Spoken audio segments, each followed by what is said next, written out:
So unlike Fox's last doubleheader, this one was insane. Crazy stuff in New England. That game was wonky.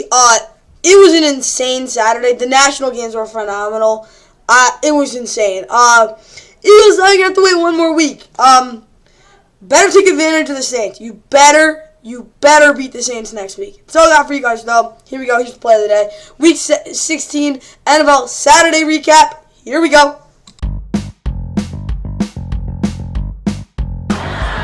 Jones steps up, tries to avoid it, buys some time. Jones uncorks, deep ball, touchdown on the ricochet. JAKOBI MEYERS.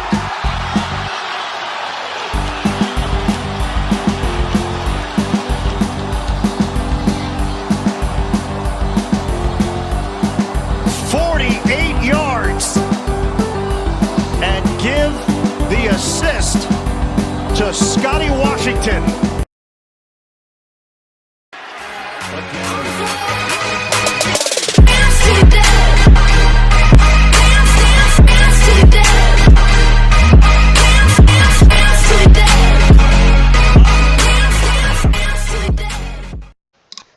And with that, what's going on, guys? Welcome back to NFL. Like and subscribe. Hopefully you guys enjoy. We've got the Week 16 NFL Saturday recap. Obviously, there were some really crazy games, specifically the national games. But first, we look at the injury report. As always, nothing really. Terry Castor Fields yesterday was put on IR. He's actually expected to return. Obviously, inactive with Shaquille Charles.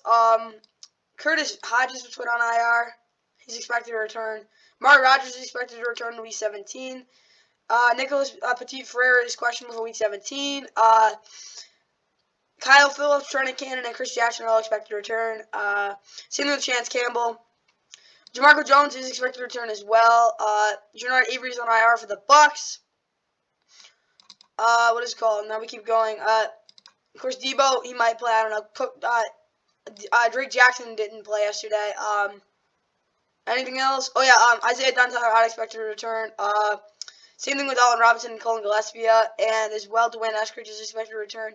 For the, the Raiders, not the Raiders, my bad, Steelers, you got William Jackson, he's expected to return. But that's really it. PUP for Brett Toth, he's expected to return. That's really it, though. Nothing really else much more. Marlon Tapua, too, is expected to return as well. Avonte Maddox is questionable as well. As usual, Ojolari is questionable. Of course, same with Justin Evans. Nothing really much here. Obviously, on IR for Deontay Hardy, he's expected to return. That's big there. Jarvis Landry's on IR as well. Just put on IR there. Expected to return to Marcus Cannon. Of course, they're offensive linemen. And expected to return Chasen Hines, an offensive guard backup. Nothing much else there. Some inactives, obviously. Brian Hoyer expected to return. James Lynch, the starting nose tackle. Well, actually, my bad. He's one of the nose tackles for the Vikings. He's questionable. Ty Chandler's expected to return. Nothing really for the Raiders. Justin Herron is expected to return. Devon Diablo is expected to return. Jake Ross for the Rams is on IR. Nothing really much other than that. Dwayne Smoot is out probably for the rest of the season. Obviously, with that, he's ties him for the leading sack on their team. Kenny Moore, Kyle Grant both expected to return in Week 17. Of course, both out for Monday night. We'll get to that in the Monday Night Football preview keys of the game here in Week 16. But nothing really much there. Week 17, Kevin Lewis is expected to return. Titus Howard is questionable with a concussion for Week 17.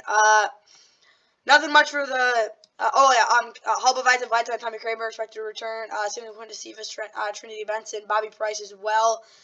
Calvin Anderson is out for the the Broncos expected to return Week 17. Rico Dowdle is expected to return Week 17. Same thing with Semi Foco, Matt Wojcicki, Matt Farnick.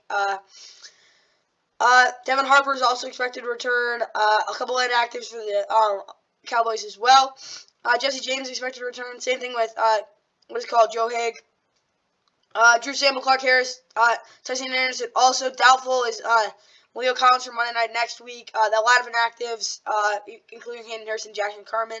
A lot of inactives for the Bears, I'll just say that. On IR, Stanley Thomas Oliver and Pat Elvine are expected to return. Same thing with Roberts, but he was expected to return last week. He didn't, though.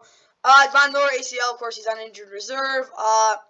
Nothing much other than that. I mean, Marcus Peters was inactive. Obviously, Josh Ross is expected to return as well. Lamar was out. I think he'll play week 17. I don't know for sure, though. Of course, they're home against the Steelers, so maybe not. Casey Hayward, Jared Benhart, both inactive, and as well you have Jonathan Fitzpatrick and Matt Hennessy. And back on Lamar, it will play week 18 in Cincinnati. I guarantee it. They just will, because that's probably going to be for the division. And there's a lot of questionables, obviously. A lot of questionables. But Kamon Hall and Taylor Brawlett are both expected to return. Any big names here I'm missing? I mean, no, not really. What is it called? No, that's not him. Okay, keep going up. There's a lot of questionables. I mean, Andre Anthony is expected to return week 18, even though he's out. So that's something there if you have anything to do with him. That's really all I have up to this point.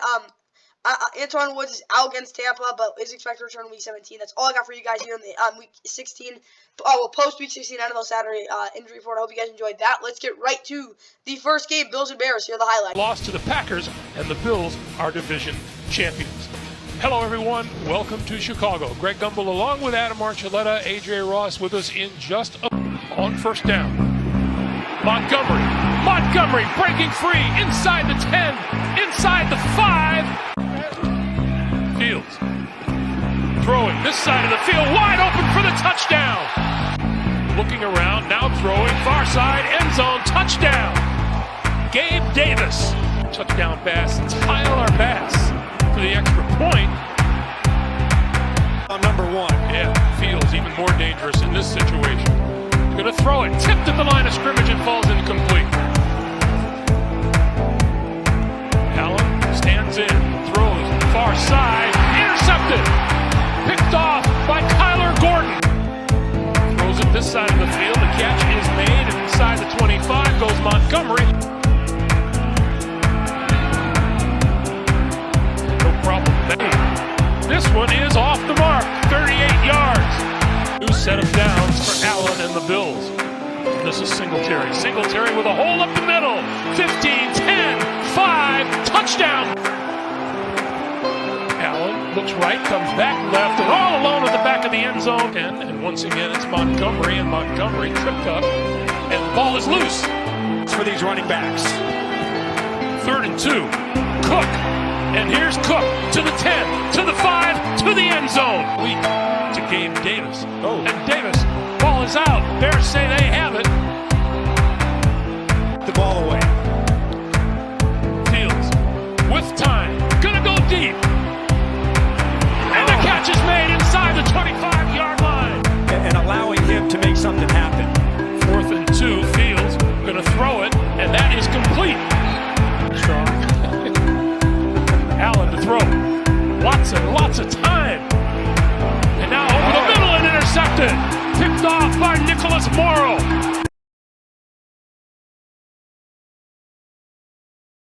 Hell, what the hell you think? And now over the middle and intercepted. Picked off by Nicholas Morrow. Kick on its way, and it is good. Game, not quite there, but the running game really taking over. Singletary taking over here, inside the 30, inside the 25. Touchdown. Here comes Allen. Here comes some sort of a design run, and there's a touchdown. Here's Justin Fields. Fields under pressure, on the move, and just had to throw it, and that is almost intercepted. Allen throwing, got his man for the touchdown. That is Dawson Knox. And in Chicago yesterday, the Bills got a huge win against the Bears, clinching the AFC East for the 3rd straight year. Bears have lost 11 out of their last 12. They've lost 8 in a row. They got blown out by the Bills. It was actually close for most of the game. It was 21. I think it was like, what was it, 12-10? It was actually a pretty close game, but the Bills' defense just absolutely shut down the Bears' offense. Bills' offense was nothing pretty, but they did get it done. They had a really, really good rushing attack, which is really good to see. They had 2 running backs on 10-plus carries at over 9 yards, 8.8 yards per attempt, which is insane. Like almost a first down per rush. Josh Allen again was not so good. Of course, you saw that one interception. That was probably his worst read of the year. I don't know what he was doing. I don't think he saw the linebacker. His vision is never, honestly, the only really critique you can use for Josh Allen is sometimes his progressions are too quick, and they're just not little sloppy progressions. And number two, his vision is not elite. It just isn't. But other than those two things, he's obviously an elite quarterback. 15 of 26, 172, 2 touchdowns, 2 interceptions. It was a little ugly, but he got it done. 3 total touchdowns. And as well, they had over they had 200 rushing yards. Very, very good game on the ground. I think it was 252 4 rushing yards.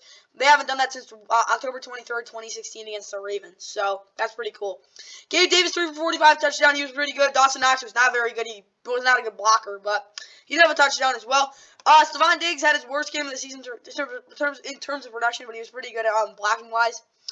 Ed Oliver had a nice sack. Same thing with AJ Epinesa. They really contained Justin Fields. They were the reason they probably won this game. Jaquan Brisker Johnson also had an interception. Tyler Bass did miss a field goal, but he did hit some extra points. Justin Fields took him 23, 119, and a touchdown. He was not good. Nathan Peterman came in 2 for 5, 25 yards interception. I would literally bet that Justin Fields was sick. His cadences sounded like he was really congested. I'm just saying that because that's what it was. And he wasn't really running around. He looked like really sloppy.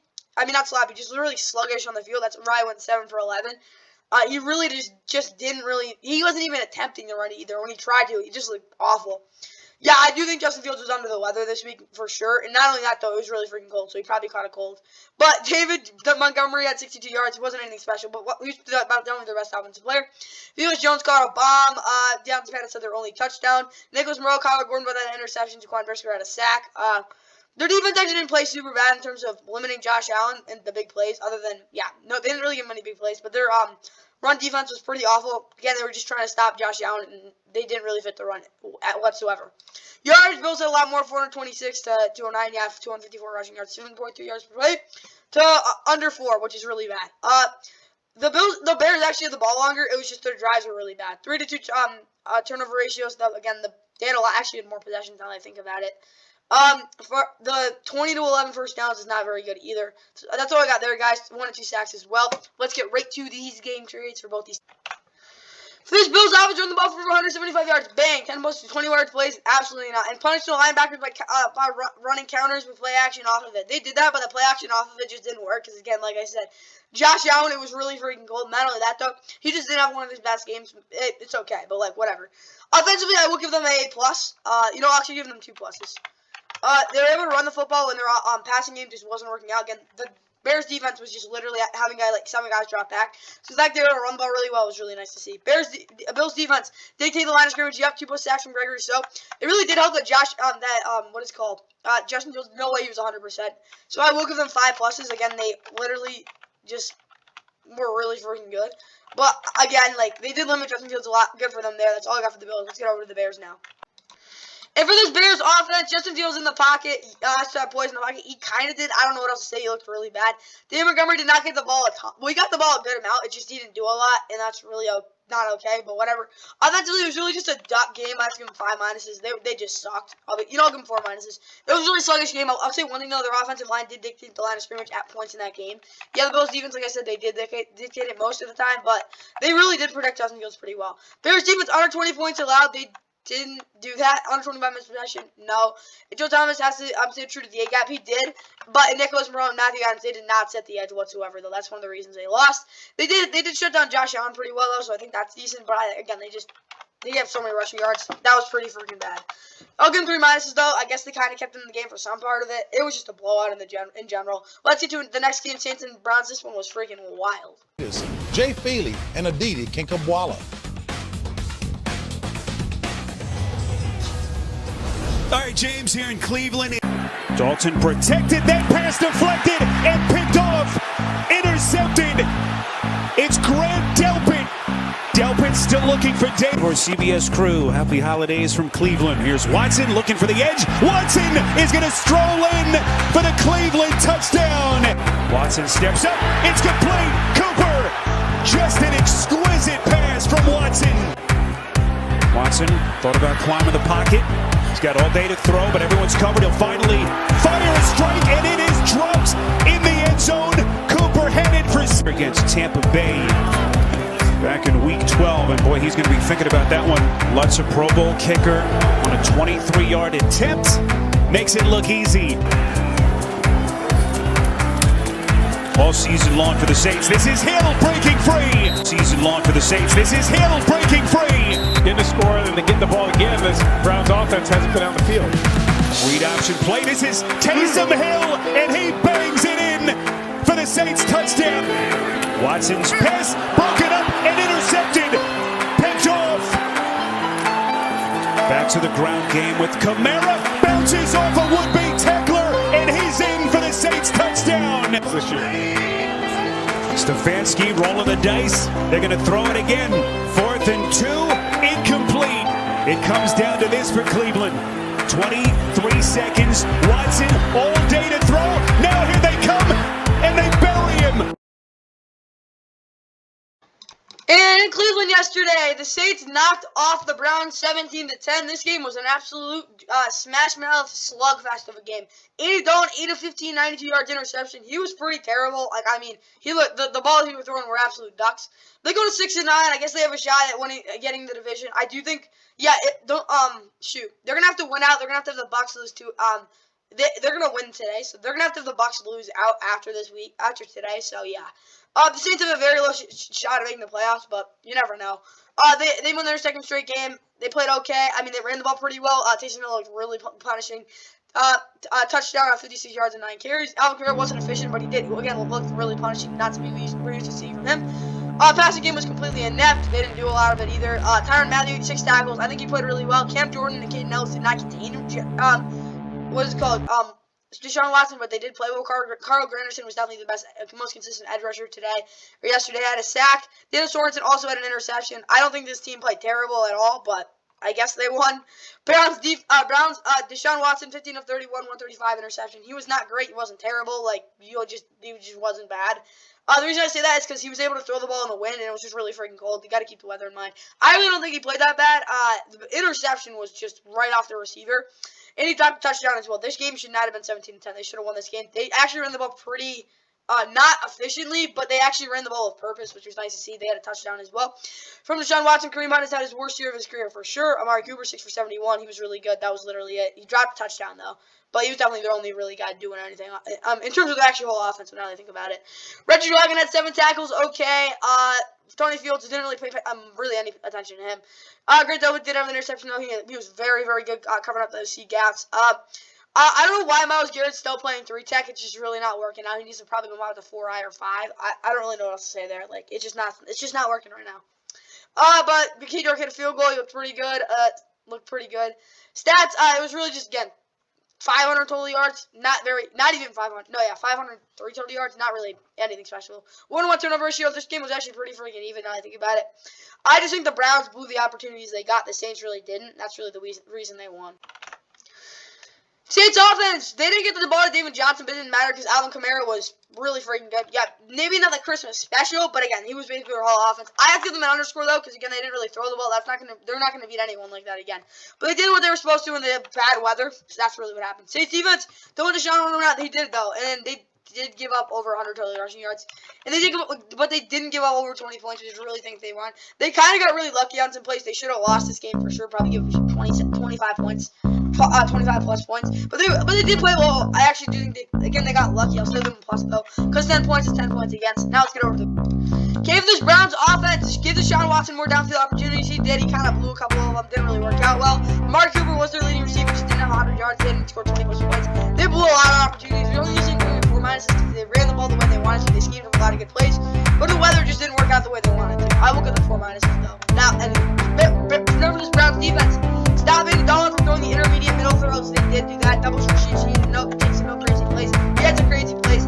Defensively, they just got outran. That's really what happened. They got a lot more physical. They actually put the run pretty well. Schematically, the Browns were a lot better than the Saints. It's just the fact that the Saints just played more physical football. And it seemed like they were more ready for the awful weather. So in my opinion, I will give them an underscore. I actually don't think they played bad whatsoever. But again, their offense blows all the opportunities he gets. It's kind of hard to win a football game. That was the Falcons fan. In the hunt with 3 regular season games remaining. Fans are ready, battling the elements. Ravens, Falcons next. Field position for the Ravens as Huntley rolls to his right. And now throws. It's caught. Sammy Watkins. 21-yard attempt. Chip shot for Justin Tucker. 66-yard field goal. Longest in league history. Here's Tucker from 55. It's blocked. Huntley lays one out for Andrews. Makes the catch. For Ravens first down. And the six-time Pro Bowler is now 2 for 3 today. Attempted the quarterback sneak on their first fourth down attempt. Now Ritter looking to throw. It is caught. Fumble. 5-yard pickup by Edwards. Here's Huntley. Out Huntley to the end zone. It is caught for a touchdown by DeMarcus Robinson. 1 for 2, 1 for 1 this season.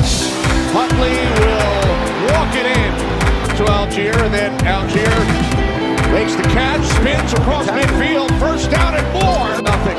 Falcons trailing this game 14-0. Ritter throws London from the right hash for Younghoe Koo. And his kick bounces off the left upright, and it is good. Ready to go again. Last time they ran the dive play on this sort of formation. Ritter handing it off, and Algier picks up an Atlanta first down.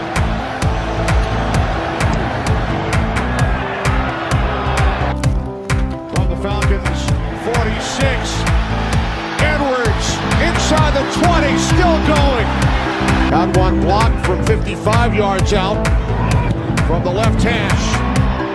For Colts. That's right. Second down and 8. Ritter hangs in the pocket. Now, London goes up the ladder. Play clock winding down. Ritter hands it off to Algier. There is a flag from the left hash. Koo's kick is good. So with in Baltimore yesterday, the Ravens get a huge win. They clinched a playoff spot. 17-9 winner of the Falcons, fought a 5-10. They're probably not going to win the division. They're going to have to win out, and they're going to have to play the Bucks to lose out, probably, if that happens. And probably, yeah, whatever. It's really freaking complicated. They lose 17-9, though. Desmond Ritter overall actually wasn't that bad, 23-30, 218.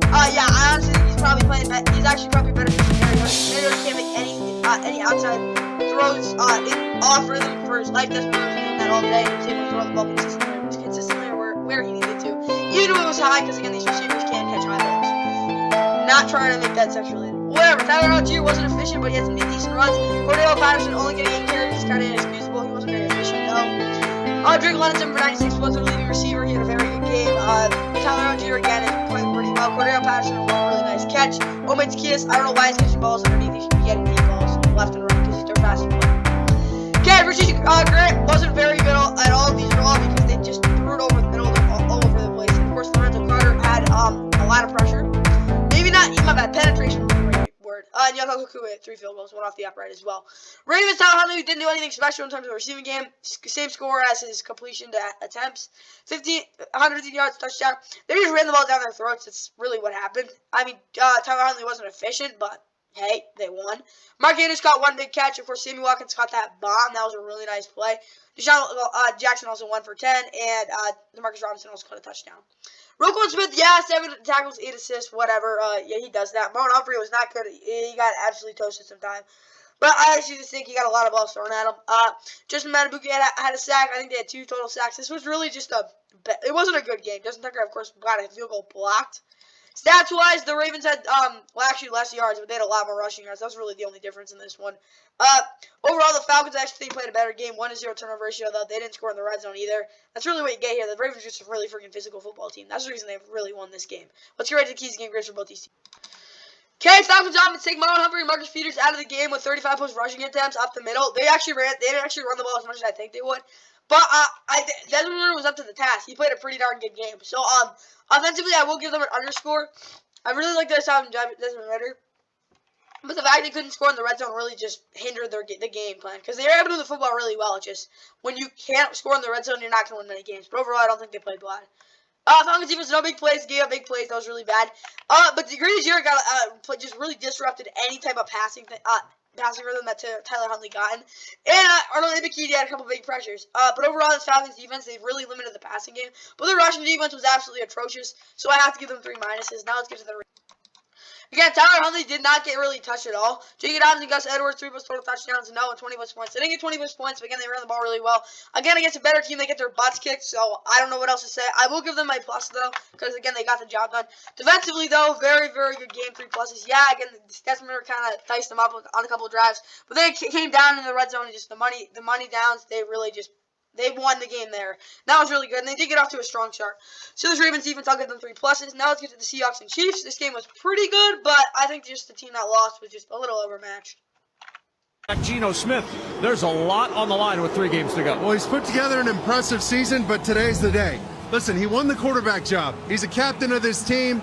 He leads the league in completion percentage, and he got a Pro Bowl nod. That's all well and good. But his predecessor, Russell Wilson, whether you like him, love him, or hate him, he used to win games like this. Touchdown last week. Remember him in Minnesota for the Vikings. Mahomes looking that direction for McKinnon. He's got it on the sideline, and McKinnon out of bounds. And the flip, a little juggle on that flip from Kadarius Toney. Turns it upfield. It started with a bobble. It ends with a touchdown. But more for field possession. Pressure coming. Smith in trouble. Flushed, and he throws it back across the field, coming back to get it. And it's batted down. George Karlaftis. Mahomes floats it for Kelsey. Oh, he drops it in the bucket. Oh, man. Receivers of all time. Mahomes quick dart to McKinnon. McKinnon trying to twist his way. Leaning for the touchdown. Toss Pacheco. Got a block, and Pacheco used it well. Pacheco breaking tackles. Down the sideline, and Pacheco finally ushered out of bounds. Now for Butker, just 5 of 9 from 40+ this year. On hurry up now, 2nd and 2. Clark providing some heat on Smith as he lobs it. Oh, Metcalf! And DK Metcalf with the catch. Playing with fire. Myers has made 21 straight, now 22 straight. 4th and 4. Smith, Parkinson with the catch. Flag is down as Parkinson is down. Been waiting all day. 3rd and 15. Mahomes pressured again. Mahomes able to break free from initial pressure, and it's incomplete. Smith, that was a little low. Toss play to Walker, trying to get to the edge. Nice cutback by Walker. Oh, he's gonna go! And Walker down the sideline out of bounds. Sets, looking that direction, finds Treadwell instead, and Treadwell stopped short. Tackles for loss for Kansas City today. Backside pressure as Smith throws, looking for the end zone, and it's intercepted. Mahomes over the middle to Kelsey again. Catch and run, you said. And Kelsey on the run, inside the 10. A little fun. On 3rd down and goal. Mahomes stepping up. Looking, Mahomes chase, diving for the pylon. Patrick Mahomes, is it a touchdown? No signal, yes. Smith batted at the line and almost intercepted. Austin Blythe to the sideline. Treadwell with the catch and a first down. Just turned around and hit him in the chest. Smith on the run for the end zone touchdown. Noah Fant. And, yep, in Kansas City yesterday, the Chiefs knock off the Seahawks 24-10 in an offensive battle. Geno Smith, yeah, it was not his best game. The receivers kind of got their butts kicked, though, I'll tell you that. None of them played well other than DK Metcalf, and even then he was getting triple teamed. Not having Tyler Lockett is like not having, I don't know, Derrick Henry. Like, there's going to be a difference. Geno got 25-42, 15 touchdown interception. I don't think he played really that bad. He actually made a lot of good reads. His interception was pretty darn awful. That was not it was more on him than on the receiver, because the receiver ran the freaking route, but again, him just simply throwing it was not a good idea either. Kenneth Walker, 26 for 107. He looked really good. His best game in a long time. DK, 7 for 81. He was really good. Again, he was literally the only receiver. He, of course, caught that bomb. Why isn't Marquise Goodwin getting bombs? They had him, but he just did. I don't know. Whatever. He was the third on the third read. They weren't really getting to the third read because of the Chiefs' pass rush. It wasn't really that good. Laquan Treadwell, why is he on the team? I don't know. He's probably one of the worst receivers I've seen. He's awful. He's honestly worse than N'Keal Harry. Noah Fant did have a touchdown, though. Defensively, Jordan Brooks did have 5 tackles. Cody Barn had 4 tackles. Dale Taylor had a sack. They really did. I don't know what else to say. Their defense wasn't awful. They really contained the Chiefs, but some big plays really killed them. For the Chiefs, Mahomes wasn't really that good, but 16 of 28, 224, 2 touchdowns. He had some really just awful ball placement on his throws. Then he had some really good ones. He was pretty inconsistent overall, but wasn't one of his best games. But at least he didn't turn it over. Of course, that really good touchdown run. And Isaac Pacheco was their best player in this one. Travis Kelce had 6 for 113, 50-something yards came on that one play, though. Again, Isaac Pacheco, like I said, I think he was their most consistent player overall. Jerick McKinnon and Kadarius Toney both had touchdowns. Juju really screwed me in fantasy. Nick Bolton had 8 tackles, 9 assists. He was all over the field. He's like literally just a run stopper. He gets all the tackles. Juan Thornhill did have an interception. Chris Jones did have a sack. He actually did a touchdown as well. Maybe not a touchdown, but it was really close. Frank Clark had a really nice run stop, and George Kalafis also had a sack. Their defense won this game. Really just the star of the game. Tony Yards is actually the Seahawks had more yards. They had a lot more rushing yards as well. Pretty even in passing yards. And they add the ball longer. 1-0 turnover, though. 2-to-1 sack ratio. The Chiefs just didn't play as much sloppy football. Both teams played pretty sloppy, though. That's all I got here, guys. Let's get right to the keys to game rates for both these teams. For the Seahawks offense, you got to get a touchdown in the fourth quarter. They didn't score a touchdown until like that garbage time. Commit to the drop back game if necessary. They did, and it actually worked out pretty well. Like, maybe not great, but whatever. They did get the ball, and they used a couple of just like simple stuff. What is it called? Route break. I don't even know what it's called. Man beaters. So that was really cool. They didn't. You don't call them zone beaters because that's really just using receivers and manipulating the safeties and blah blah blah blah blah. Seahawks offense though, they stunk. I don't know what else to say. You can't score 10 points and beat the Chiefs. Seahawks defense don't let Jerick McKinnon run on the rail and zone on the rail routes and zoning run designs. They didn't. And Patrick Mahomes didn't have a crosser the whole game. Really kind of made him a little frustrated. Defensively, they actually held him in check. I'll give them a plus. The Seahawks played a pretty good game defensively. Offensively, you can't score 10 points and expect to win. Now let's give it to the Chiefs. Gave the Chiefs offense get out to an early lead and build off of it. They didn't really build off of it as much as I wanted them to. What I mean by that is they didn't run the ball the way I think they could have. Again, they could have ran the ball to the outside a little more than they did. Could have ran a couple more, option crap. They actually did that pretty well, though. Chiefs offense overall was pretty decent. I'll give them a plus. It wasn't one of their best games. It wasn't one of their worst. They were really just pedestrian. For this defense, I will give them 4 pluses. One of the better games of the season. The crowd was riling up. They looked really good. Now let's get to the next game. Lions, Panthers. Here are the highlights. Charlotte, North Carolina, the place to be this Christmas Eve as the Panthers host Jared Goff to carry with a lot of running room. Chuba Hubbard all the way up to midfield before he was dragged down from behind. Straight ahead and through. Back-to-back big-time runs from Chuba Hubbard. Each flips to Blackshear, headed to the end zone and in for a Panthers touchdown. Currently on this defensive Carolina. Goff airing it out deep, and he's got Chark. Can he hold on? He does, going to the ground at the 20-yard line. On fakes, goes the other way, touchdown. He made it look easy. Time on the move, completes but drops in the hands of the entire. They flip it to Khalif Raymond, and he fights to get the first down. First and goal from the 8-yard line. Ball's loose, and the Panthers are on it. Foreman breaks through. Deontay Foreman, there's that little wiggle move. And all the way to the 35-yard line. Jeff Okudah saved all the protection. And he's got it on the fake. Darnold inside the 5-yard line. First and goal. He keeps Darnold to the end zone, and that's a Panthers touchdown. Still have 8.5 to go before the half. Darnold airing it out, sideline deep. And did he hold on to that?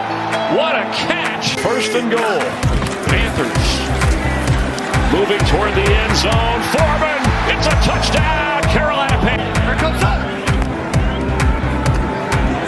Chuba Hubbard, another big run. Or either. Kick is up. Through. Today here they're winning the NFC South. DJ Moore wide open to the 5. DJ Moore, ball comes out at the goal line. It's a touchdown. Time for Goff going deep. He's got Raymond. Can he connect? Yes. Khalif Raymond. End zone throw. Touchdown. He held on. Shane Zylstra his third line. Darnold's throw. There was his feet inbounds. The official is saying yes, he caught the football. DJ Moore, 40 yards away, made from 37 earlier. And the kick right down the middle, 5. Goff fires, caught, knocked loose. A flag comes in. Chenault with a move and gets the first down. Fighting, not ruled out of bounds. Chenault all the way down around the responded. He deserves the job. I mean, that catch is made by Chark, who's been fly. Shaq Thompson. So Keith Taylor playing in that secondary. Goff beats points quickly and touchdown. Deontay Foreman with a big hole. Still going. Try for Pinheiro. Look at a 17-point lead. His string should give yourself a chance, but Badgley has to do his part. Dang, the Panthers blew the doors off the Lions. 37-23, massive win over the Lions. Panthers control their own destiny. They went out, they make the playoffs. Lions, on the other hand, that was a really bad loss. Again, they went out, they make the playoffs. That's probably not going to happen now. Well, they probably could still do it if they do, because, well, you got to have the Commanders lose one of their last 2 games, and we don't know if that's going to happen. But for the Lions, Jared Goff, overall, I don't think he was really decisive. He really, pressed a couple times. Again, he wasn't good in the first half, but the fact he couldn't run the ball, for crap was really bad. When Jared Goff's your leading rusher, you know you didn't run the ball well. He went 25-42, though, 355, 3 touchdowns. A lot of crappy incompletions, though, overall. Lions offense just laid an egg in the first quarter. Second quarter, yeah, they scored a touchdown in the first quarter. Second quarter, they were god-awful, and again, they weren't consistent enough. DJ Chark was their leading receiver, though, 4 for 108. Amon-Ra St. Brown, 7 for 76, was their most consistent guy. And Cleveland Raymond had a catch for 56 yards, versus that bomb. Shane Zylstra had 5 for 26, and of course 3 touchdowns. That's insane. Have a day, Shane. Defensively, I don't even care. I don't really know what else to say. They were god awful. That was their worst game this season. They were maybe not their worst game. They were really, really freaking bad, though. They couldn't stop a run for their life. We'll get to that in a second. Yeah, the Panthers had 2 guys at over 120 rushing yards, which is absolutely crazy in my opinion. Rasheed Blackshear got 3 carries. Probably could have had more, but they had 3 rushing touchdowns as well. Sam Darnold, best game of, honestly, in a really long time. I haven't seen him this good in a long, long time. 15 of 22, 250 touchdown. The question is, can he step up in, Tampa? Probably not, but you never know. DJ Moore, 5 for 83 touchdown, of course, got that bomb. Terrence Marshall Jr., 2 for 55 touchdown, of course. Laviska Shenault, 3 for 53 as well. Defensively, menacing in terms of run defense. They were physical the whole game. Jared Goff had to step back a lot. Brian Burns had 1 nasty sack. I don't really care about the other one. It was kind of like just a coverage sack, but he had, again, 1 really nice sack. Eddie Pinheiro had 3 field goals as well. Statistically, I mean, the only thing you can say about bad thing about the Panthers offense is they didn't convert all their red zone chances, but they had 320 rushing yards, which is absolutely insane. That's really the only story in this one. And they had 570 rushing yards, which is obviously a franchise record. 35 minutes possession, 1-0 turnover ratio. Panthers didn't give up a sack. Probably downright their best game of the season. They blow out the Lions. Let's get right to the keys to the game grades for both these teams. Lions offense, Jared Goff did roll out a lot. I don't know what else to say. They couldn't run the ball. I guess they kind of made it work. They had some big plays. I guess that works. But that was just, they were so bad in the second quarter, and even in the third quarter they were bad. They were down 31 to freaking 7. Yeah, they got blown out. Lions defense commit to continue to push the QB out to the pocket, force running backs into the arms of Aiden Hutchinson and Romeo Cora. They're in that B gap. Oh my God, that B gap. Malcolm Rodriguez and Alex Anzalone. They got their butts kicked. I'm not saying they didn't. It wasn't that they didn't fill it. They tried to, but the offensive line just so much penetration, such big holes. It was awful. I gotta give them 7 minuses. That was I'll actually give them 8 minuses. I can't give them 9 or 10 because they didn't get 50 freaking points. But Jesus, that was absolutely just a beat down. That was god awful for that defense. Now let's talk about the massive performance for this offense. You knew they were going to run the ball. They did. 7 pluses. They didn't do anything wrong. That was just insane. Again, the one thing you could say is they didn't convert all the red zone chances, which is a little concerning, but absolutely not concerning in the end. Whatever, Panthers defense stopped the run by Fitz that will have the linebackers flexing between B and C gaps. They did do that really well. A lot of flexibility. You could see that Shaq Thompson really was comfortable there. They give a lot of big plays, which isn't good, but I mean, they kind of were going to because their secondary is just slow right now without Dante Jackson. Also give them 3 pluses though. They knew what they were supposed to. Panthers offense was running the ball at a historic rate, so yeah. Panthers defense played pretty well. Let's get to the first game of the NFL and Fox doubleheader. Now we're getting to the insane games back to back. Here we go. Holidays to you and yours. Minnesota, the NFC North champion. The New York Giants steps away from the playoffs. Superstars galore on this Christmas Eve. Yes. Vikings worked up. friggin' 4. They still get to Jones, who lost the ball, and seemingly Evan Neal, the rookie, rescued it. The 12, fake to Cook. Cousins, end zone, wide open. Hawkinson taps the toes. It's a touchdown. Scott Bellinger, who lost the football, and it's scooped up by Minnesota. Slices it good. Second and goal. Fake to Barkley. Jones stepping up. Daniel Jones looking, throwing, end zone, touchdown. Safety blitz coming. Jones launches, and it's grabbed by Hodgins. Forces a field goal try from 44 for Graham Gano. That is about as good of a kick as you're going to get. Numbers, do what it takes to win. Run the ball, let our quarterback make plays. Deep ball, Richie James. He is inbound. Another 44-yarder from Gano. And he puts the Giants on top. The Giants. Cousins to the end zone for Hawkinson. What a catch! Deep drop again. Jones downfield and picked off. Patrick Peters, 2. Huge play. Cousins rolling, throwing deep, and it is broken up. To make it a 1-point game, and Graham Gano continues. It's blocked. Empty set for Cousins. Looking deep over the middle, and it is, guess who? Justin Jefferson, the clutch play of the day. They're going to run it, and in the biggest moments, Saquon Barkley said he wanted the ball. Touchdown. Jones looking, tossing it. It is caught.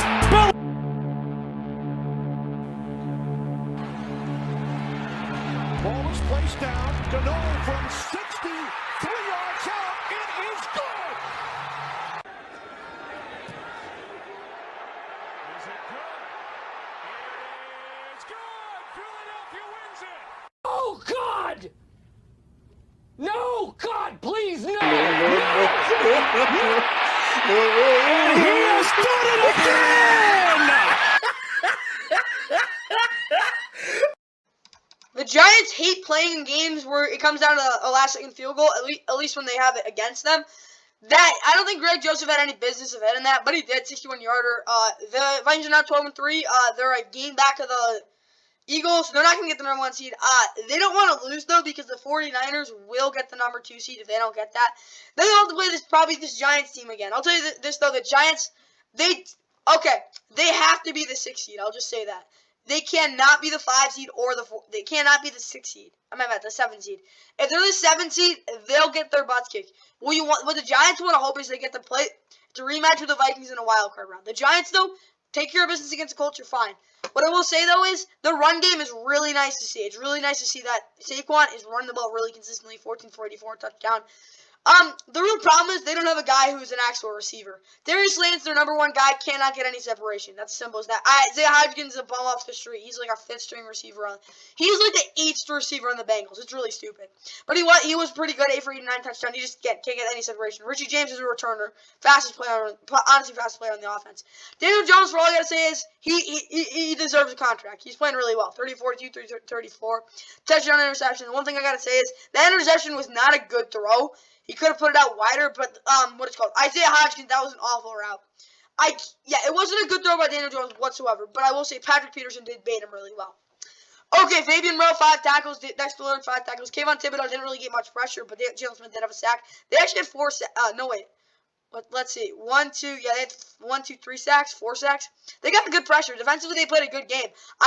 This is an encouraging game for the Giants because we know they can play with the Vikings. They can actually beat them here, and that's what I want the wild card game to be because they're not gonna go into They're absolutely not going into San Francisco and winning. And I think they could probably beat the Bucs as well, but they're not getting the 5 seed. They cannot let the Vikings get ahead of them. Kirk Cousins now 34-48, 299, 3 touchdowns. He was really freaking good. Again, some of them was just lobbing up to Justin Jefferson, which wasn't good. But the guy's just night and day from last year to this year in terms of what he's doing under pressure. Dalvin Cook 14 for 64. I don't think they really ran it that much, which is a little surprising. But again, Justin Jefferson, best receiver in the league right now, at least this season. 12 for 133, touchdown was phenomenal. T.J. Hockenson 2 for touchdowns, 13 catches, 109. Probably you could argue he was the best tight end this week. Duke Shelley had 9 tackles. Derrick Henry, Jordan Hicks both had combined 12 tackles. And Daniel Hunter had 5 tackles and 2 sacks. Sorry, this game with this defense. Patrick Peterson and an interception. This was a decent game by the Vikings, but I don't think they blew a lot of opportunities. And if they didn't have Justin Jefferson, they would have lost this game. Probably should have lost it anyway. Stats-wise, the Vikings had a lot of yards, but the Giants just had more. They were really good. 2-0 turnovers wasn't good either, but again, they did have like a couple turnovers on downs. 3 to 4 sacks allowed though. The Vikings, I do think the Giants were right in it. Just the fact that Vikings were a little better in key situations, and that field goal just really blew them off. And Greg Joseph, MVP of this game overall. I gotta just say that 61-yarder, franchise record, really good kick there. For this Giants offense, Saquon did have over 4.5 yards per carry. The reason they lost is because they had a couple bad turnovers, and obviously the finish, 61-yarder. This defense, honestly, offensively, I think they played a pretty good game. I'll give them 3 plus. I'll give them 3 pluses. That's one of the better games of the season. They played pretty well. Obviously, going against a bad defense, you're expecting that, but they played a good game. Giants defense don't give up 150 plus receiving yards to JJ. Honestly, it's just the fact you just can't let them catch the ball in that situation. They did what happened. They lost. The defense actually didn't play that bad of a game either. I'll give them a plus. I don't think the Giants played a bad game at all. I just do think the Vikings just played a little better. And now with this Vikings offense, whatever you do, run the ball at a northern rhythmic rate. They did actually. They put it in pretty good spots. But you can't rely on Justin Jefferson that much. You really just can't. I'll give them 2 pluses though, because again, they kind of won that game on back of Greg Joseph. Vikings combined the great pass edge rush with the finesse of the the defensive line. They got actually scorched up the middle. I don't know what else to say. Yeah, Pat Pete was pretty good overall, but I don't think they played it. They weren't very good. I guess we'll give them 3 minuses. I don't think the Vikings defense played really even anything close to well enough, but I guess that's the thing. The Vikings are 11-0 in one-score games. It's absolutely freaking crazy. They're 12-3. Yeah, they won 4 in a row. No, they haven't. My bad. Let's get right to the next game. Bengals Patriots. Here are the highlights.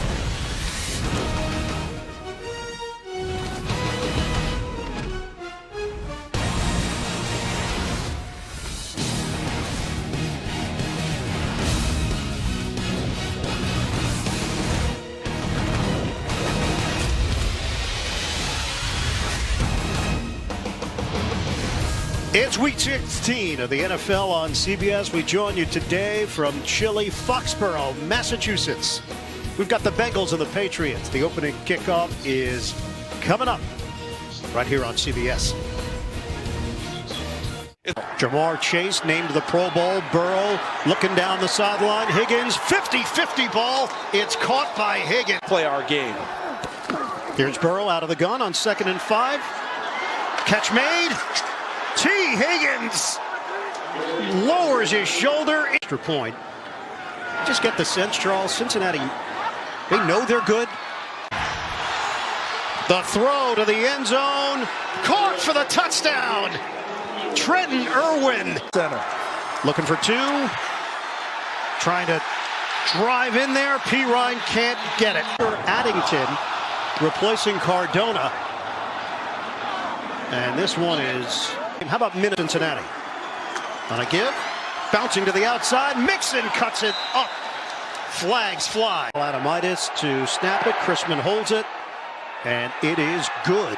Burrow, intercepted. Trying to hit Tyler Boyd. Touchdown! He hits Irwin. Burrow off his back foot, it's intercepted. Down the sideline, Marcus Jones has got speed. Still going all the way. Burrow tried to make a play on it at the end. He ended up colliding. 3rd and 10. Jones delivers it downfield in a crowd. Hold in. Trailing. Back of the end zone. Touchdown!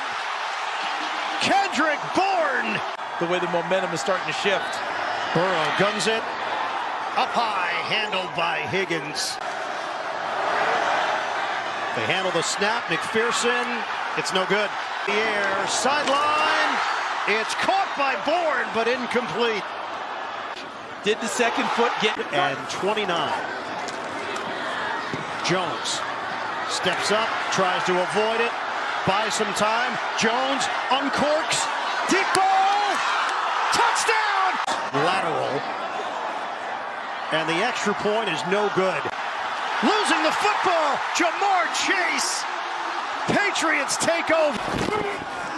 Handoff. Stevenson. Stonewalled. And Stevenson lost the football. Jones. Stepped. He's going to throw a deep ball. Up in the air. Broke it up. And in New England yesterday, the Bengals somehow hold out and knock off the Patriots 22-18 in a really just absolutely awful, ugly game. But it was insane. It was really fun to watch. Really weird. Of course, the Bengals had a 22-0 lead. They should have lost this game. They were god-awful in the second half. They didn't score a point in the second half either, just so you know.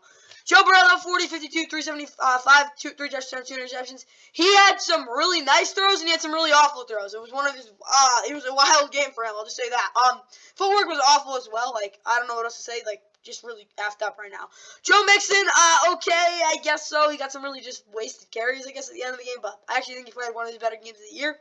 T. Higgins was really the only guy making big plays. 8 for 128 touchdown. Jamar, oh god, that was a really bad fumble. That's all I really had to say about him. He had some decent routes, made some nice run-up to catch. 8 for 79. Turner went 2 touchdowns on 3 catches, which is pretty good. He had 45 yards as well. Joe Mixon out of the backfield was utilized. Okay, I don't know why Logan Wilson is. Why would they match him up against JAKOBI Meyers? I don't know why, but they did. He had 7 tackles and a nice sack. The safeties weren't good. The secondary got torched. They did have 3 sacks, though. Evan McPherson had missed an extra point and a field goal. Not good for my fantasy team. For the Patriots, I don't know what the heck to say. Mac Jones, some of those throws he was making, I'm just going to chuck it up. 21-33, 242 touchdowns. Wasn't actually that bad. They didn't run the ball for their life either. Kendrick Bourne had one really insane play. That was the 29-yarder. As well, Kendrick Bourne was leading receiver, 6 for 100 touchdown. Of course, JAKOBI Meyers did redeem himself for sure, 6 for 83 touchdown. That was my #1 play of the day for sure. It was really just amusing as well. Marcus Jones, 12 tackles and an interception. He got his butt kicked against, what is it called? Who was it? My bad. T. Higgins. He didn't do crap. Like, he got torched, but that's why he had 12 tackles. And, like, really, they were just targeting him as well, but he made some nice tackles as well. Matt Judon did have a sack. Devin McCourty also had an interception. I would definitely say this defense played pretty well, especially in the second half, obviously. Statistically, the Bengals had a lot more yardage, but I do think that, again, 3-to-1 turnover ratio just can't happen. 2 to 4 sacks isn't good for the Patriots. In both teams, 8 of 16 to 6 and 13 on third down. Both teams were pretty good on third down. These defenses, honestly, it was really just a wild game. Both teams didn't have any sort of consistency. It was a really cool game to watch, though. Of course, it was definitely a Christmas gift for the Bengals. They went out 7 in a row. They're going to have to win out to make the playoffs, in my opinion. But I mean, not to make the playoffs, to win the division. But you never know. Yeah, that's all I got there, guys. Let's get right to the keys game for both these teams. Okay, for the Bengals, yeah, Joe Mixon has that be the heartbeat of the possession battle, 20 plus carries. Their offense was so good in the first half, and they were so bad in the second half. I don't know what else to say. It was night and day. Underscore. Bengals defense used stunts to compensate for the lack of established pass rushers available. Yeah, again, reminder, Stevenson kind of bailed you out. I don't think they played the worst game of their life. Again, it was just a really wild play. I'll give them an underscore as well. You don't actually have to give them a minus. I'll give them an underscore, whatever. The Bengals played like the most inconsistent game imaginable, and they still won, so I will give them underscores across the board, but it was not a good game. Time for the Patriots. So the Patriots blew it. That's all I gotta say. Like, 3 minuses. They didn't blow it. They won this game. Defensively, don't give Joe Burrow the deep fade even if it deserves run fits. The defense got a second half shutout. You can't really say much more than that. 5 pluses. Yeah, first half they really stunk it up. I don't care though. When you can just like snap and play that good of a that good defense in a half is insane. So we got for the Patriots. Now let's get to the next game. Texans Titans. Well, I'll tell you why it's behind the national games. We'll get to that after. Here we go. Frigid temperatures throughout the U.S. and Nashville is no exception. The current temperature is 22 degrees which will likely make this the coldest game in Nissan Stadium history. Listen, the shotgun, and hands it to Henry. Blockers ahead. Derrick Henry still going. Breaks free. Henry at the 10. 5. Touchdown! Mills looking deep for Akins. He's got him. Jordan Akins. Mills cuts it up at the 5. Lost the football. Free in the end zone. And Rex Burkhead has it. Fairbairn's kick is good. 4th and 1. Play clock at 2. Driscoll keeps it himself. Nowhere to go. Willis keeps it himself. Breaks a tackle. Willis spinning his way. Still going. Touchdown. 3rd and 13. Good protection. Mills has time. Throws. Deflected up in the air. Intercepted. Jack Gibbon. Willis, 3-step drop. Throws, and it's deflected. Incomplete. 1 and 10. Here's Henry. Henry still going. Ball comes out. So the Derrick Henry lost fumble leads to 3. Mills back to the air, looking sideline, and he's got Rodgers. Knockers end zone for Cooks. He's got it. Touchdown. With a 2-minute warning. Run it again with Henry. Henry with a nasty stiff arm and a second. Willis looking left, throws, and it's intercepted. Picked off by Christian Harris. Willis in the shotgun, doesn't spike it. Willis lost the football, gets it back. Chased by Grenard, 8 seconds left. Flag is down, passes. Tennessee looking for a Christmas miracle. Willis winds up, throws it down the field, into the end zone, intercepted. And in Tennessee, the Texans, they somehow won 19-14 over the Titans. Yacked. Texans now 2-12-1. They snap a 9-game losing streak. Yeah, they played really well. Titans, they're not winning the division. Like, they're done. They're done. But Davis Mills, 17 of 28, 178, touchdown, interception. Again, he's really inconsistent. I don't think it's, honestly, he looked really comfortable in the pocket. Jeff Driscoll, 3 of 4, 40 yards as well. They didn't run the ball for their life, though, I'll just say that. Philip Dorsett, also 3 for 45. It was really just spread out really well for Amari Rodgers. Had that one big catch, huge play. And Brandon Cooks also had a touchdown as well. Offensively, they were pretty pedestrian. Defensively, though, they had two big interceptions. They also forced a fumble. They did this last year in Tennessee. That's the reason they won. Their offense kind of stunk it up. But, again, the same thing they did last year. They had 4 sacks as well. Really good game defensively. Not in terms of anything like schematically or just just straight up football. But they made big plays, and that's the reason they won. Titans. Malik Willis, I don't know what else to say. He's not ready, but we can just say he's really athletic. 23 and 99 yards, 2 interceptions. Force one was on the last play of the game. Derrick Henry was really good, but had one big run that was really the only good thing. They actually kind of held him in check, better than they have any other time they played him. 23-126 touchdown, and Malik Willis also had a touchdown run. They can't throw the football. That's really the reason they lose all these games. Defensively, just tough game. 7 tackles for Monty Rice. Kevin Byard wasn't making any plays. He did save a touchdown, though. Danico Autry had a sack. Jack Gibbons did have an interception. They didn't play a bad game defensively. They could have played better overall, but yeah, the Texans had more total yards. It was really just a defensive game. Again, 184 rushing yards is pretty darn good. They had the ball longer, though. 1-3 turnover ratio. It really tells you a lot about this game. It really 1-2, whatever. 1-4 sacks as well. And again, the fact that the Texans just have so many big plays against the Titans, at least in Nashville, that's the reason they've won here for, what is it now? Did they win 2018? I think they did. So, 4 of the last 5 years, something insane like that. That's the reason, though. It's because they make big plays on defense. For this Texans offense, run the ball efficiently. They didn't do that. Davis Mills has to be able to command the pre-snap game so the offense best possible place to succeed. I had one bad. Again, the interception was not good whatsoever, but that was really the only thing I gotta complain about with him. Because other than that, he got it done. I'll tell you this though. Offensively, they weren't anything special. I'll give them 2 pluses though, because again, they just didn't suck. Texans defense continue the tight coverage. Yep, no isolated man coverage with anyone but Steven Nelson. Yep. They did keep Derrick Henry under 200 rushing yards, which was really nice to see.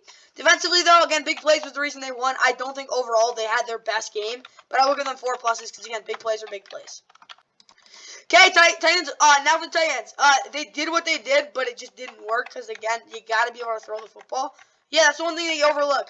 Yeah, obviously Houston, but they were playing a better Texans team. The Titans. Oh my God, that was so bad. They're done. Offensively, I will give them 2 minuses.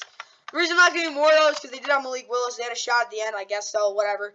The defense wasn't great, but I don't think it was really the reason they lost. Jeff Driscoll didn't have any shenanigans. They did give up a couple big plays, which were really just bad. But I don't think it was a bad game from them. I'll actually give them an underscore. I don't think they played that bad underscore for them. Okay game. Titans offense obviously not good enough. Titans didn't play the worst game. Again, we don't have Brian Tanner, your starting quarterback, that really stinks it up. Time for the Commanders 49ers. Here are the highlights. From Santa Clara, California, CBS Sports presents the National Football League. Category. Second down 8. The fake to Gibson. Got by Afunda. Being chased on the play. Caught on the play at the 5. 15th play of the drive. Robinson broke a tackle. Digs his way. Couple tight ends in 4th and goal at the 1. Heineke, Gibson digs and plows, and looks like he is stopped short. Ray McLeod on second down and 10. There he goes with the foot race. They're not going to get him. You can kiss him goodbye. McGlinchey the block and bobbled and intercepted on the ricochet. That's a turnover picked off by Ford. Heineke got the block from Lucas. Caught touchdown. Grab by Dotson in the point. 3rd and 4. Unskill a block. Going deep. Purdy's got him. Touchdown. Kittle and the lead. Watch a hard count here to try and get an easy one. And the quarterback takes it himself. And believe it. Second down 9. The fake and the fire. It's Kittle getting a block downfield. And a good one it was by Jennings. He's in again. 1st and 10. Heineke, blocked by Bates, going deep, he's got him, McLaurin, what a catch at the 5, got the ball. There's a block by Cosme, great time for the quarterback, now they sift through to the end zone, and caught for the touchdown. Does here, 1st and 10. McCaffrey out of the backfield, but downfield goes Ayuk. He got by St. Juice, and now it's a foot race with McCain. Today, here's a 26-yard field goal by Goal. Perfect. 24-14. Nice block by the top. Fumble again. Recovered, it looks like, by San Francisco. It popped right up. 23-yard field goal here by Gold, and he will knife it in. Boomer Esiason, we'll miss you on Monday. 2nd down and 7. Short pass. Oh, it was picked off by Ward. Touchdown pass to Kittle, and here's a field goal try from 35. Here they come, flips it out, caught by Williams, shovel pass, and he's on the move. 3rd and 10, Wentz, and caught, touchdown Samuel. By Bates, here they come, Bosa's got him. It stays a 10-point set. It is 1st and goal, McCaffrey banging into his own blocker, takes it in with ease, a 1-yard touchdown. And in San Fran, the Niners blow the doors off the Commanders. I don't think it was actually that bad. It wasn't really a blowout. They pulled away. 37-20, comfortable win over the Commanders. They're a buzzsaw now. They've won 8 in a row. Taylor Heineke started 13 of 18, 166, 2 touchdowns, interception. It was really just a roller coaster when he was out there. Carson Wentz came in and he did what he usually does, flips the running back, 12-16, 123 touchdown. He'll probably start next week. It's counting carousel. They couldn't run for crap. Brian Robinson Jr. he's not explosive. That's one of the reasons. Tim McCoy caught a bomb. That was really all he did. Jahan Dotson was their best receiver, 6 for 76 touchdown. Curtis Samuel also 5 for 52 touchdown. Nolan Thomas, decent 6 for 35. Defensively, Jamin Davis 6 tackles. Okay, Jeremy Reeves had 5 tackles. I don't really know what to say. They just really could not get the job done on their own half of the field. But when they on the other side, they were pretty good. They had 2 sacks though. They did operate the line of scrimmage, in my opinion. They did have an interception as well. But in terms of tackling, pure football plays, just not there. CMC was not efficient whatsoever. He had a touchdown, though. Forced McLeod had that crazy touchdown. Big plays were the name of the game for the 49ers, 15-22. 234, 2 touchdowns, and a Purdy ball interception from Brock Purdy. George Kittle, best game of his season, 6 for 122 touchdowns. And as well, you had an Auburn and for 5 for 81. Fred Warner, 8 tackles. He was really good in coverage. Jermaine Leonore had 6 tackles. Nick Bosa, 2 sacks on 5 tackles. He really did I don't think it was one of his best games. He didn't play bad, though. Tolu Funga, 4 tackles. Rick Greenlaw also had 4 tackles. Jimmy Ward, 4 tackles, interception. Defensively, they've been doing what they've always been doing. I'll tell you this, though. They did give up more points than they have in the third quarter on this. Fourth quarter on this. My bad. Yeah, in the second half than their whole entire winning streak. Statistics. Team stats. I don't really know what to say. Both teams have pretty decent yardage. The rushing, the 49ers had a lot more yards. Again, that 71-yard rushing touchdown was kind of a freaking difference, but whatever. And the fact 2-to-1 turnover ratio wasn't good. Up front, the Commanders were actually probably better. Just big plays against, and the fact that their offense was a roller coaster with Taylor Heineke. Kind of the reason they lost this game. Let's get right to the keys to game for both these teams. Okay, for the Commanders offense, Taylor Heineke 300 passing yards, no turnovers. Didn't get, well, I mean, he was able to move the football. It's just they just bad turnovers. So, offensively, I have to give them an underscore. They really didn't play the worst game of the year. They did have a lot of big plays, but that was kind of their whole offense, which is kind of concerning, but I'll still give them an underscore. Commanders defense forced Brock Purdy to throw off from really irregular angles. They didn't keep their offense in the game. If they didn't give up all those big plays, they would have won this game, in my opinion, because, again, their offense was able to move the football, which was nice to see. So, for this Commanders defense, I have to give them 3 minuses. Again, they really just were really good up front. They fit their run pretty well, but again, big plays against was really the reason they lost. 49ers offense, control the line of scrimmage. I guess so. I don't know what else to say. Like, big plays for their whole offense. Kind of like the Commanders in a way. I'll still give them a plus, though. They played pretty well. 49ers defense, under 20 points allowed and possession. Not their best game, but they still played pretty well. I'll give them 3 plus. They're still rolling. Again, they're still bust off. 37-20 final there. Let's get to America's Game of the Week. Eagles, Cowboys. Here are the highlights. It's a big one in Arlington, Texas today. America's Game of the Week with the Philadelphia Eagles at 13-1, taking on the 10-4 Dallas Cowboys.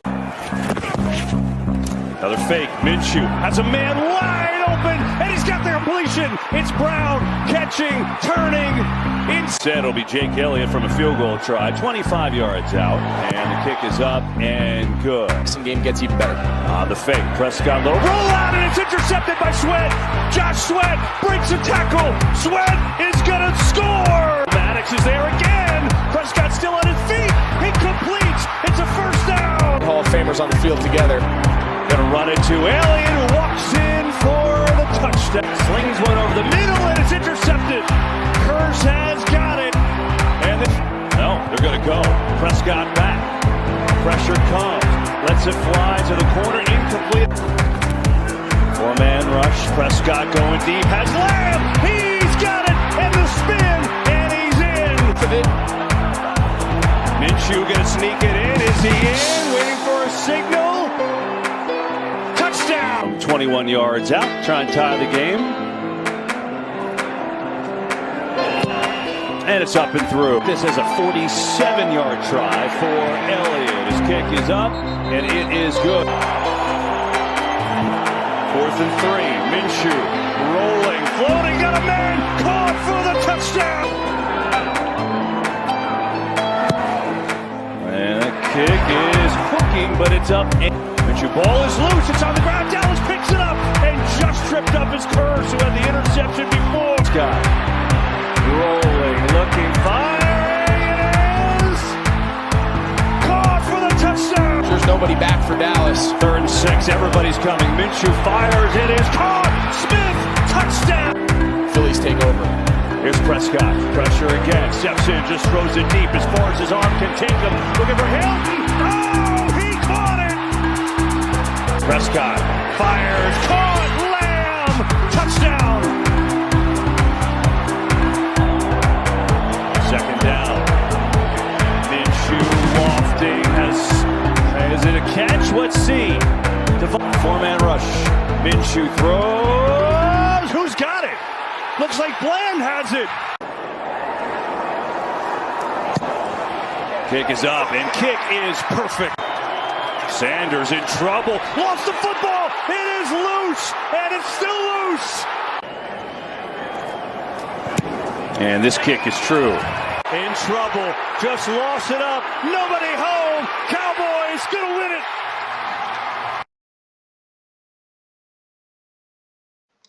And on America's Game of the Week, the Cowboys knock off the Eagles to stay in the hunt for the division. 40-34 win, that was a big win. The Eagles literally just beat the Saints next week, and you're good. Gardner Minshew was not perfect at any means, but he played well enough to win for sure. 24 of 40, 355, 2 touchdowns, and 2 interceptions. His first interception was his fault. He stared down the receiver. Second one, you can't really do much there. Like, Quez Watkins, the ball got stolen from you. They didn't run the ball well. Miles Sanders, worst game of his season for sure. Oh, my God, that was just ugly, really ugly. Bad fumble as well. Devontae Smith, 8 for 113, 2 touchdowns, was really good. A.J. Brown, 2 for 103. Wow, that was in the first half, though. Dallas Goedert, 3 for 67. Again, he's kind of Gardner Minshew's guy. Defensively, they got torched. There's really nothing else to say, but they did have, what is it now? 1, 3, 4, 6 sacks. They got a lot of pressure, and they had an interception and Josh Sweat, 3 total tackles, 1.5 sacks, and an interception, pick 6. He was really the only guy on this defense that I really think played, great. All the other guys, just their secondary got actually freaking torched to the bed. They did not play well. They got 4 turnovers, but not it. Cowboys. Dak, 27 35, 347, 3 touchdowns, interception. He came back, he shut up the crowd. Other than that, he hit a pick 6. He was really good. They didn't run the ball well. Tony Pollard, what the heck, can't hit holes. Zeke, not explosive. They didn't run the ball well. CeeDee Lamb, 10 for 122 touchdowns. You could argue had a better game than Justin Jefferson. He went really well. But Tony Pollard, 6 for 61, second leading receiver, 2 with Helen, of course, for that bomb. That game was, probably 59 air yards. That was one of the longest passes of the season for sure. Michael Gallup, touchdown, 4 for 36. Yeah. The Cowboys offense scored 40 points. That's crazy. But yeah, they scored a lot of points. Nashawn Wright, though, 6 tackles. Devon Wilson, 6 tackles. Their secondary was menacing in terms of physicality. They give a lot of big plays, though. 2 interceptions to Ron Bland. And, of course, Jerron Kearse. Of course, Micah Parsons had 1 nice tackle. Really, that's all you saw from him. Defensively, they played pretty well. Brown Hire, 4 field goals. That helped a lot. Statistically, it was an offensive game, obviously. Both teams had a lot of yardage. Maybe not the most, but they had a lot of yardage. 4 to 1 turnover ratio. Kind of the whole game. The Eagles didn't get a sack, though. Gardner Minshew was getting the ball pretty quick. 4 to 1 turnover ratio, though. I'll tell you this, though. They don't turn over the ball 4 times with Jalen Hurts. Yeah, maybe one of those interceptions still happens. Though one of those fumbles, though, that's for sure. Yeah, Gardner Minshew didn't fumble, but those fumbles don't happen because Jalen Hurts is pulling those. But yeah, 4 to 1 turnover ratio. The Eagles actually probably played a cleaner football game overall. Maybe not in, they were definitely better up front. But what I'm trying to say is, their secondary, oh my God. The Eagles secondary got their butt kicked, and obviously 4 turnovers was kind of the difference. And for this Eagles offense, take stress off Gardner by having a great running game. They didn't have that. He had to throw the ball a lot. He made all the right reads, other than the fact that he stared down the one read. But I don't think he played a bad game overall. Offensively, though, I'll still give them a, I'll give him a 20. I'll give him an underscore. Actually, minus. 4 turnovers doesn't win you any football games. It really just doesn't. That's really killed them. But I'll tell you this. They were still running the football really well. The running game wasn't good either. That's why I have to give them a minus. Eagles defense, get after Dak. They were able to do it. Everything will come from there. Yeah, everything except the fact that he was secondary, get your absolute butt kicked. Big play after big play after big play. Their defense, they got pressure. That's really all they did, though. They didn't do anything else. Well, they stopped the run as well because their run fits are insane. But I'll tell you this, though. I'll still give them 5 minuses. 40 points is not, I'll give them 4 minuses. But when you got a backup quarterback who is not going to try to extend plays like Jalen Hurts does, and he's going to throw the ball away, which sometimes is good, sometimes isn't, but whatever. They didn't do their job. That's as simple as that. Time for the Cowboys. Now for Dallas. Tony Pollard, Zeke got the combined for over 200 rushing yards. Not even close, but they did score 40 points. I'll keep that to them. 4 pluses.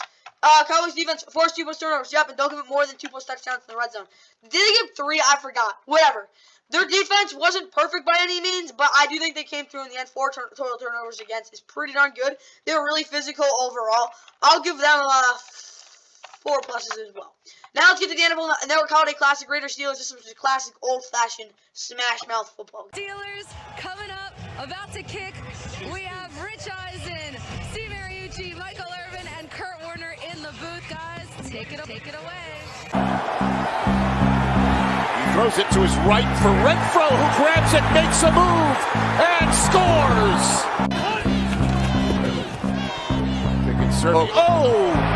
Almost an interception. Instead, it's a big gain. And he missed it left. Grabs for a second. Boswell. This one. Carr. Lots of time. He looks for Waller, who spins and makes the grab. They happen. This one is wobbly and it's a knuckler, but it's good. Pickett goes left and he's picked off. With the second half just started. Carr over the middle, off of Foster and picked off. Into points. Boswell from 52. Wide left. Carr, quick pass. Renfro off his hands and it's intercepted again. 40. Boswell. That one's right through. Down 10-6. Rookie Pickett. In the middle to Najee Harris. Makes a move, does get a first down and more. Najee Harris. Again. Did he get it? It looks like he's being spotted for the first down. 14. Pickett. Over the middle. Touchdown. George Pickett. Steps up over the middle. He's got Renfro, but he overshoots. And it's intercepted by Sutton. And in Pittsburgh last night, the Steelers win a slugfest 13-10 over the Raiders. Raiders are now eliminated. Steelers still in the hunt. They're now 7-8. Maybe they get a winning record. I don't know. Raiders now 6-9 though. That was an awful game.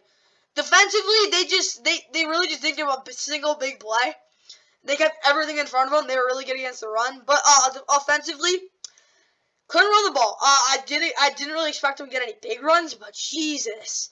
Derek Carr, worst game of his season, 16 of 31, 74, touchdown, 3 interceptions. He missed it. Hunter Renfro, if he didn't lob that and he actually threw it, like he chucked it, could have been a touchdown. That could have won the game. But, yeah. Raiders just not there. Devontae Adams, oh my God. Was he even... Yeah, 2 for 15. I didn't even see him once. Darren Waller was by far their best receiver, though. Hunter Renfro, 4 for 42, touchdown. He really struggled with blocking. Still getting in the mix there, but he's very, very good underneath. Very crafty. Luke Madison, 6 tackles. Nate Hobson, 5 tackles. I don't know what else to say, but this defense, they didn't look great, but they just get no big plays, stop the run. That's what they were supposed to do. They did get it done. That last drive was not good, though. Denzel Perryman did have an interception. Kenny Pickett wasn't perfect, 26 of 39, 2 for 44, touchdown interception, but did have a fourth quarter comeback. Najee Harris, 6 for 53, wasn't anything special. Pat Ryman, 7 for 66. Oh God, Deontay Johnson, 5 for 64. Still doesn't have a touchdown this season. George Pickens forced the game-winning touchdown. Najee Harris also 6 for 42. Robert Spillane and Cameron Hayward were honestly probably their 2 best defensive players. 2 sacks for Cameron Hayward. 3 total interceptions. Their defense was menacing, to say the least.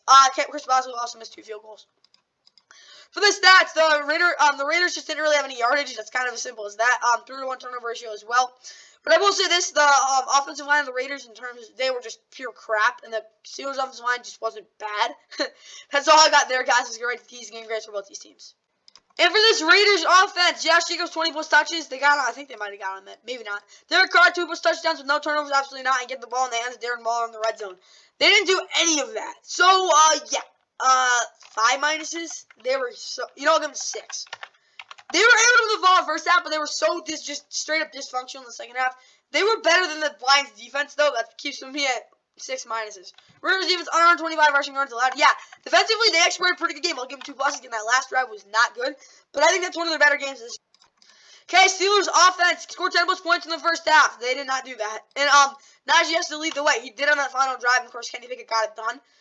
Offensively, the last drive just keeps me at a plus, but they didn't play a good game at all. But again, last drive won them the game. Shut down Josh. They didn't completely eliminate Devontae. Defensively, that was a menacing game. 7 pluses. Like, you can't really complain. And with that, guys, that's going to do it for this Week 16 NFL Saturday recap. Obviously, 2022 NFL Christmas is going on right now. Hope you guys enjoyed that. And yeah, of course, Merry Christmas. That's all I got for you guys. Like and subscribe. Hope you guys enjoyed. That's all I got for this Week 16 NFL Saturday recap. Yeah, see you in the next one. And yeah, hope you have a good Christmas. Brown, he caught it. Fights to the goal line. Breaks the plane.